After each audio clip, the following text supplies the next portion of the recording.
My name's Professor Roslyn Bill, and I'm an authority on how water flows across the brain. I'm a kind of brain plumber. Now, I don't need to tell you that your brain is your most important organ. It gives you your humanity, your personality, your abilities, and so we need to protect it at any cost. A lot of what we know about the brain comes from our studies of neurons, like Sven was talking about, and they allow us to understand how we think and feel. We also know quite a lot about how the blood flows across the brain. It keeps the brain alive and nourished. But we know surprisingly little about how the fluid that bathes our brain flows across it. And we need that to happen to clear away waste products. So I'm going to talk about that in terms of a plumbing system, the brain's plumbing system. So why is this important? Well, it's because our brain and spinal cord, our central nervous system, are mostly fluid. In some parts of our brain, up to 85% of our brain is actually water. And the key thing is that that fluid must be in the right place at the right time, all the time. So it's a really big surprise that this is what our understanding of our brain plumbing system looks like. This, of course, is a cartoon that I've drawn. And it belies the complexity of the brain, but it's not a bad metaphor for what we know. We know that fluid flows through conduits in our brain, and we know there are valves that open and close to allow the fluid to be in the right place at the right time, all of the time. So why does this lack of understanding really matter?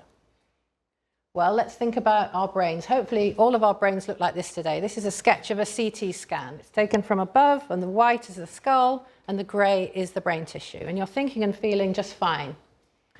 If you'd had a bang on the head, or a stroke, or neurosurgery, or a tumour, or all sorts of things that might have gone wrong, an infection, your brain will swell up.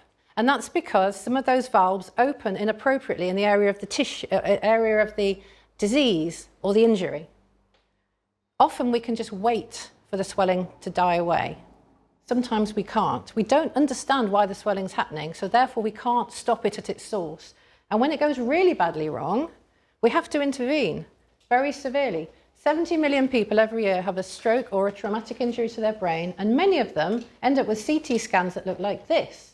That's probably what happened to poor Michael Schumacher. His brain swelled up to such an extent that somebody probably had to take part of the skull away. This isn't an injury caused by the accident. This is a neurosurgeon going in and taking the skull away so that this swollen tissue's got somewhere to go. This operation leads to about a fifth of the patients dying. And then those who survive go on to have long-term disability, because anything that causes your brain to swell up is probably going to lead to this second problem of neurodegeneration. So let's think about that. This is a problem here of fluid flow in the wrong place. Now we're going to think about what happens if the fluid flow just stops or slows. So we know when we go to sleep that the brain dishwasher is turned on. You see, I am a plumber. The brain dishwasher is turned on and the fluid flows more freely through the brain, getting rid of toxic products. We know as we get older that the brain dishwasher is not as good as it used to be in our youth. For some people, it gets to the extent, in terms of its lack of flow, that toxic products build up. And when that happens, your CT scan might look like this. This is somebody who's got advanced Alzheimer's disease. Can you see how the tissue has kind of retracted? Because the toxic products have built up to such an extent that this person can no longer think or plan or live independently. And this sort of neurodegeneration affects about 55 million people in the world. So what we need to do is understand the difference between a healthy plumbing system, the plumbing system where the valves have opened up inappropriately and caused swelling, and a system where the flow's just stopped and caused those toxins to build up. If we could understand how these plumbing systems work, we could solve these problems at their source. We wouldn't have to manage the symptoms.